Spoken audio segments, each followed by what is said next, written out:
Maurice Merleau Ponty. Maurice Jean Jacques Merleau-Ponty was a French phenomenological philosopher, strongly influenced by Edmund Husserl and Martin Heidegger. The constitution of meaning in human experience was his main interest, and he wrote on perception, art, and politics. He was on the editorial board of Les Temps Modernes, the leftist magazine established by Jean-Paul Sartre in 1945. At the core of Merleau-Ponty's philosophy is a sustained argument for the foundational role perception plays in understanding the world as well as engaging with the world. Like the other major phenomenologists, Merleau-Ponty expressed his philosophical insights in writings on art, literature, linguistics, and politics. He was the only major phenomenologist of the first half of the 20th century to engage extensively with the sciences and especially with descriptive psychology. It is through this engagement that his writings became influential in the project of naturalizing phenomenology, in which phenomenologists use the results of psychology and cognitive science. Merleau-Ponty emphasized the body as the primary site of knowing the world, a corrective to the long philosophical tradition of placing consciousness as the source of knowledge, and maintained that the body and that which it perceived could not be disentangled from each other. The articulation of the primacy of embodiment led him away from phenomenology towards what he was to call indirect ontology, or the ontology of the flesh of the world, seen in his final and incomplete work, The Visible and Invisible, and his last published essay, I and Mind. Merleau-Ponty supported Soviet communism, and his endorsement of the Soviet show trials and prison camps was published as Humanism and Terror in 1947. Though he would later denounce Soviet terror as being counter to the purportedly humanist aims of the revolution. Maurice Merleau-Ponty was born in 1908 in Roquefort-sur-Mer, Charente-Maritime, France. His father died in 1913 when Merleau-Ponty was 5 years old. After secondary schooling at the Lycée Louis-le-Grand in Paris, Merleau-Ponty became a student at the École Normale Supérieure, where he studied alongside Jean-Paul Sartre, Simone de Beauvoir, Simone Weil, and Jean Hippolyte. He attended Edmund Husserl's Paris lectures in February 1929. In 1929, Merleau-Ponty received his day degree from the University of Paris, on the basis of the thesis La notion de multiple intelligible chez Plotin, directed by Émile Brière. He passed the agrégation in philosophy in 1930. An article published in French newspaper Le Monde in October 2014 makes the case of recent discoveries about Merleau-Ponty's likely authorship of the novel Nord. Récit de l'Arctique. Convergent sources from close friends seem to leave little doubt that Jacques Heller was a pseudonym of the 20-year-old Merleau-Ponty. Merleau-Ponty taught first at the Lycée de Beauvais and then got a fellowship to do research from the Caisse nationale de la recherche scientifique. From 1934–1935 he taught at the Lycée de Chartres. He then in 1935 became a tutor at the École Normale Supérieure, where he was awarded his doctorate on the basis of two important books, La structure du comportement and Phenomenologie de la perception. After teaching at the University of Lyon from 1945 to 1948, Merleau-Ponty lectured on child psychology and education at the Sorbonne from 1949 to 1952. He was awarded the chair of philosophy at the Collège de France from 1952 until his death in 1961, making him the youngest person to have been elected to a chair. Besides his teaching, Merleau-Ponty was also political editor for the leftist Les Temps Modernes from the founding of the journal in October 1945 until December 1952. In his youth he had read Karl Marx's writings, and Sartre even claimed that Merleau-Ponty converted him to Marxism. While he was not a member of the French Communist Party and did not identify as a communist, he laid out an argument justifying the Soviet show trials and violence for progressive ends in general in the work Humanism and Terror in 1947. However, about 3 years later, he renounced his earlier support for political violence, and he rejected Marxism and advocated a liberal left position in Adventures of the Dialectic. His friendship with Sartre and work with Les Temps Modernes ended because of that, since Sartre still had a more favorable attitude towards Soviet communism. Merleau-Ponty was subsequently active in the French non-communist left and in particular in the Union of the Democratic Forces. Merleau-Ponty died suddenly of a stroke in 1961 at age 53, apparently while preparing for a class on René Descartes. He is buried in Père Lachaise Cemetery in Paris. In his Phenomenology of Perception, Merleau-Ponty developed the concept of the body subject as an alternative to the Cartesian ego cogito. This distinction is especially important in that Merleau-Ponty perceives the essences of the world existentially. Consciousness, the world, and the human body as a perceiving thing are intricately intertwined and mutually engaged. The phenomenal thing is not the unchanging object of the natural sciences, but a correlate of our body and its sensory-motor functions. Taking up and communing with the sensible qualities it encounters, the body as incarnated subjectivity intentionally elaborates things within an ever-present world frame, through use of its pre-conscious, pre-predicative understanding of the world's makeup.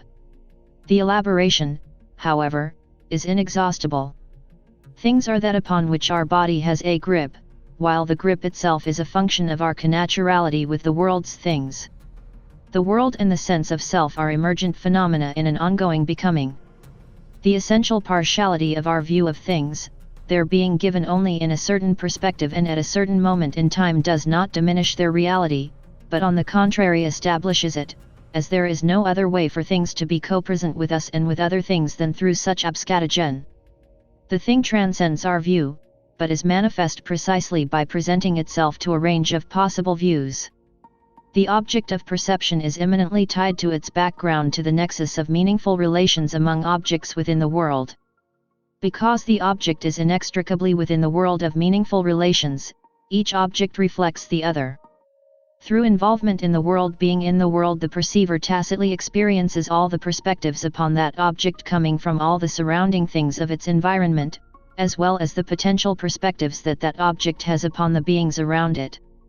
Each object is a mirror of all others. Our perception of the object through all perspectives is not that of a propositional, or clearly delineated, perception, rather, it is an ambiguous perception founded upon the body's primordial involvement and understanding of the world and of the meanings that constitute the landscape's perceptual gestalt. Only after we have been integrated within the environment so as to perceive objects as such can we turn our attention toward particular objects within the landscape so as to define them more clearly. This attention, however, does not operate by clarifying what is already seen, but by constructing a new gestalt oriented toward a particular object.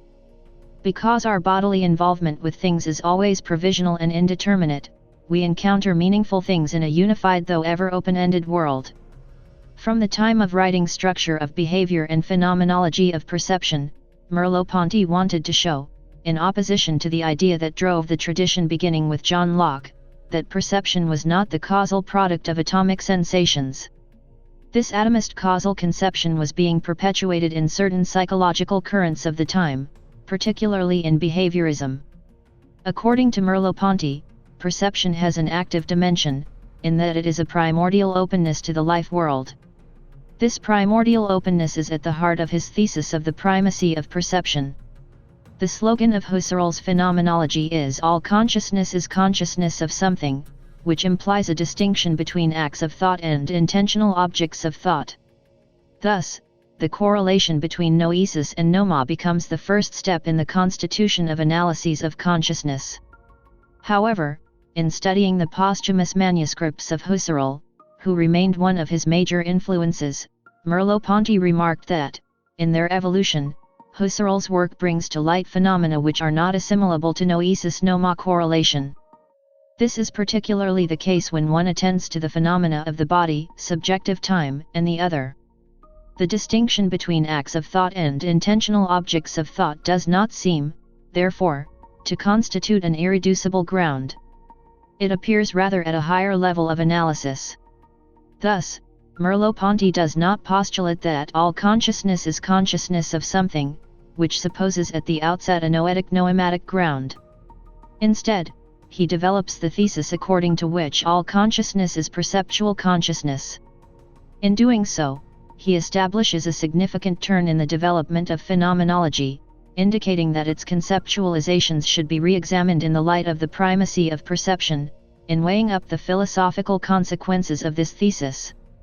Taking the study of perception as his point of departure, Merleau-Ponty was led to recognize that one's own body is not only a thing, a potential object of study for science, but is also a permanent condition of experience, a constituent of the perceptual openness to the world. He therefore underlines the fact that there is an inherence of consciousness and of the body of which the analysis of perception should take account. The primacy of perception signifies a primacy of experience, so to speak, insofar as perception becomes an active and constitutive dimension. Merleau-Ponty demonstrates a corporeity of consciousness as much as an intentionality of the body, and so stands in contrast with the dualist ontology of mind and body in Descartes, a philosopher to whom Merleau-Ponty continually returned, despite the important differences that separate them. In the Phenomenology of Perception, Merleau-Ponty wrote, "Insofar as I have hands, feet, a body, I sustain around me intentions which are not dependent on my decisions and which affect my surroundings in a way that I do not choose." The question concerning corporeity connects also with Merleau-Ponty's reflections on space and the primacy of the dimension of depth as implied in the notion of being in the world and of one's own body. Reflections on spatiality in phenomenology are also central to the advanced philosophical deliberations in architectural theory. The highlighting of the fact that corporeity intrinsically has a dimension of expressivity which proves to be fundamental to the constitution of the ego is one of the conclusions of the structure of behavior that is constantly reiterated in Merleau-Ponty's later works. Following this theme of expressivity, he goes on to examine how an incarnate subject is in a position to undertake actions that transcend the organic level of the body, such as in intellectual operations and the products of one's cultural life. He carefully considers language, then, as the core of culture, by examining in particular the connections between the unfolding of thought and sense, enriching his perspective not only by an analysis of the acquisition of language and the expressivity of the body, but also by taking into account pathologies of language, painting, cinema, literature, poetry, and song. This work deals mainly with language, beginning with the reflection on artistic expression in the structure of behavior, which contains a passage on El Greco that prefigures the remarks that he develops in Cézanne's Doubt and follows the discussion in Phenomenology of Perception. The work, undertaken while serving as the chair of child psychology and pedagogy at the University of the Sorbonne, is not a departure from his philosophical and phenomenological works, but rather an important continuation in the development of his thought. As the course outlines of his Sorbonne lectures indicate, during this period he continues a dialogue between phenomenology and the diverse work carried out in psychology, all in order to return to the study of the acquisition of language in children, as well as to broadly take advantage of the contribution of Ferdinand de Saussure to linguistics, and to work on the notion of structure through a discussion of work in psychology, linguistics, and social anthropology. Merleau-Ponty distinguishes between primary and secondary modes of expression. This distinction appears in Phenomenology of Perception and is sometimes repeated in terms of spoken and speaking language. Spoken language, or secondary expression, returns to our linguistic baggage, to the cultural heritage that we have acquired, as well as the brute mass of relationships between signs and significations. Speaking language, or primary expression, such as it is language in the production of a sense, language at the advent of a thought, at the moment where it makes itself an advent of sense.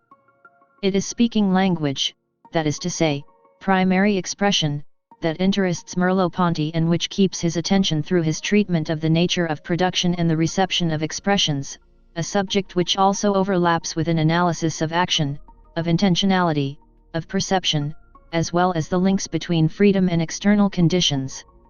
The notion of style occupies an important place in indirect language and the voices of silence. In spite of certain similarities with André Malraux, Merleau-Ponty distinguishes himself from Malraux in respect to three conceptions of style, the last of which is employed in Malraux's The Voices of Silence.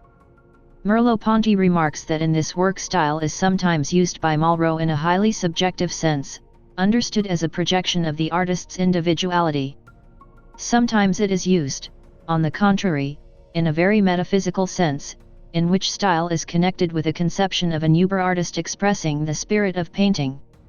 Finally, it sometimes is reduced to simply designating a categorization of an artistic school or movement, For Merleau-Ponty, it is these uses of the notion of style that lead Malraux to postulate a cleavage between the objectivity of Italian Renaissance painting and the subjectivity of painting in his own time, a conclusion that Merleau-Ponty disputes. According to Merleau-Ponty, it is important to consider the heart of this problematic, by recognizing that style is first of all a demand owed to the primacy of perception, which also implies taking into consideration the dimensions of historicity and intersubjectivity. For Merleau-Ponty, style is born of the interaction between two or more fields of being. Rather than being exclusive to individual human consciousness, consciousness is born of the pre-conscious style of the world, of nature. In his essay Cézanne's Doubt, in which he identifies Paul Cézanne's impressionistic theory of painting as analogous to his own concept of radical reflection, the attempt to return to, and reflect on, pre-reflective consciousness, Merleau-Ponty identifies science as the opposite of art. In Merleau-Ponty's account, whereas art is an attempt to capture an individual's perception, science is anti-individualistic. In the preface to his Phenomenology of Perception, Merleau-Ponty presents a phenomenological objection to positivism, that it can tell us nothing about human subjectivity. All that a scientific text can explain is the particular individual experience of that scientist, which cannot be transcended. For Merleau-Ponty, science neglects the depth and profundity of the phenomena that it endeavors to explain. Merleau-Ponty understood science to be an ex post facto abstraction. Causal and physiological accounts of perception, for example, explain perception in terms that are only arrived at after abstracting from the phenomenon itself. Merleau-Ponty chastised science for taking itself to be the area in which a complete account of nature may be given. The subjective depth of phenomena cannot be given in science as it is. This characterizes Merleau-Ponty's attempt to ground science in phenomenological objectivity and, in essence, institute a return to the phenomena. Merleau-Ponty's critical position with respect to science was stated in his preface to the Phenomenology. He described scientific points of view as always both naive and at the same time dishonest. Despite, or perhaps because of, this view, his work influenced and anticipated the strands of modern psychology known as postcognitivism. Hubert Dreyfus has been instrumental in emphasizing the relevance of Merleau-Ponty's work to current postcognitive research, and its criticism of the traditional view of cognitive science. Dreyfus's seminal critique of cognitivism, What Computers Can't Do, consciously replays Merleau-Ponty's critique of intellectualist psychology to argue for the irreducibility of corporeal know-how to discrete, syntactic processes. Through the influence of Dreyfus's critique and neurophysiological alternative, Merleau-Ponty became associated with neurophysiological, connectionist accounts of cognition. With the publication in 1991 of The Embodied Mind by Francisco Varela, Evan Thompson, and Eleanor Roche, this association was extended, if only partially, to another strand of anti-cognitivist or post-representationalist cognitive science, embodied or inactive cognitive science, and later in the decade, to neurophenomenology. In addition, Merleau-Ponty's work has also influenced researchers trying to integrate neuroscience with the principles of chaos theory. It was through this relationship with Merleau-Ponty's work that cognitive science's affair with phenomenology was born, which is represented by a growing number of works, including Merleau-Ponty has also been picked up by Australian and Nordic philosophers inspired by the French feminist tradition, including Rosalind Diprose and Sarah Hinema.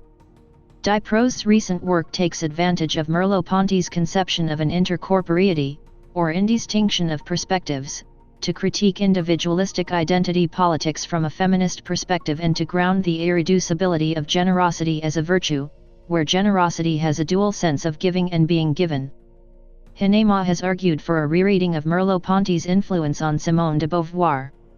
Merleau-Ponty's phenomenology of the body has also been taken up by Iris Young in her essay Throwing Like a Girl, and its follow-up, Throwing Like a Girl, 20 years later. Young analyzes the particular modalities of feminine bodily comportment as they differ from that of men. Young observes that while a man who throws a ball puts his whole body into the motion, a woman throwing a ball generally restricts her own movements as she makes them, and that, generally, in sports, women move in a more tentative, reactive way. Merleau-Ponty argues that we experience the world in terms of the I can, that is, oriented towards certain projects based on our capacity and habituality. Jung's thesis is that in women, this intentionality is inhibited and ambivalent, rather than confident, experienced as an I cannot. Ecophenomenology can be described as the pursuit of the relationalities of worldly engagement, both human and those of other creatures.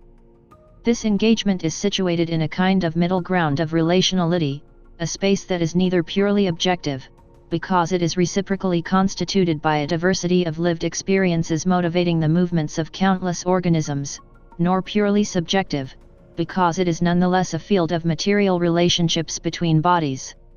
It is governed exclusively neither by causality, nor by intentionality. In this space of in-betweenness, phenomenology can overcome its inaugural opposition to naturalism.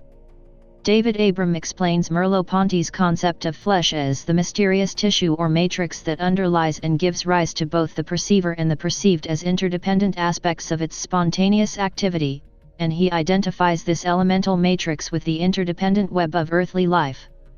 This concept unites subject and object dialectically as determinations within a more primordial reality, which Merleau-Ponty calls the flesh, and which Abram refers to variously as the animate earth, the breathing biosphere, or the more than human natural world.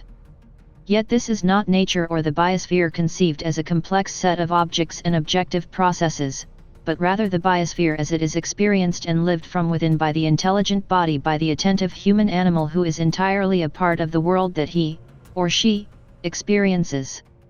Merleau-Ponty's ecophenomenology, with its emphasis on holistic dialogue within the larger-than-human world, also has implications for the ontogenesis and phylogenesis of language. Indeed, he states that language is the very voice of the trees, the waves, and the forest. Merleau-Ponty himself refers to that primordial being which is not yet the subject being nor the object being, and which in every respect baffles reflection. From this primordial being to us, there is no derivation, nor any break. Among the many working notes found on his desk at the time of his death, and published with the half-complete manuscript of The Visible and the Invisible, several make evident that Merleau-Ponty himself recognized a deep affinity between his notion of a primordial flesh and a radically transformed understanding of nature. Hence in November 1960 he writes, "Do a psychoanalysis of nature, it is the flesh, the mother." And in the last published working note, written in March 1961, he writes, "Nature as the other side of humanity." This resonates with the conception of space, place, dwelling, and embodiment, especially as they are addressed against the background of the unfolding of the essence of modern technology. Such analytics figure in a Heideggerian take on ecology as an extension of Heidegger's consideration of the question of being by way of the fourfold of earth-sky mortals divinities. In this strand of ecophenomenology, ecology is so entangled with ontology, whereby the worldly existential analytics are grounded in earthiness, and environmentalism is orientated by ontological thinking. The following table gives a selection of Merleau-Ponty's works in French and English translation.